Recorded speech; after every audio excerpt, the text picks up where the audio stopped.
Would the Honourable Minister please proceed with his statement? Madam Speaker, I was pleased to represent Manitoba in recent meetings with the three major credit rating agencies, Moody's, Standard & Poor's, and Dominion Bond Rating Service. I was able to provide an update on our government's plan to fix the finances, repair our services, and rebuild our economy.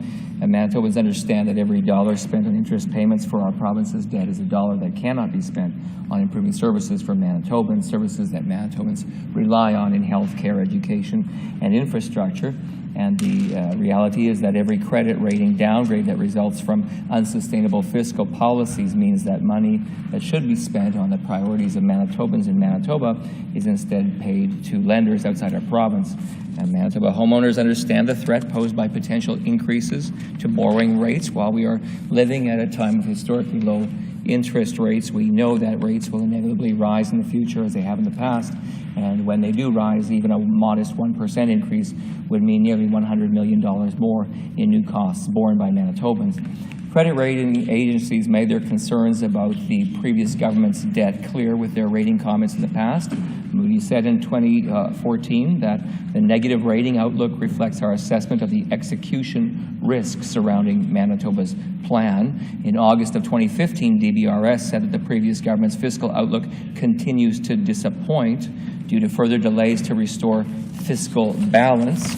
The path the previous government put us on by ignoring those warnings and not sticking to a plan to reduce deficits resulted in 2 credit downgrades in the province of Manitoba, and Manitoba being placed on a track to hit a $1.7 billion deficit by 2019. In our meetings, I was able to outline actions we have taken to put Manitoba on the road to recovery. I outlined legislation introduced by our government to ensure a sustainable public service, fiscal accountability, reduce red tape, and protect taxpayers. I detailed our Budget 2017 plan to control expenditure growth, find efficiencies, and transform how government does business while making those important investments in the areas that are most important to Manitobans.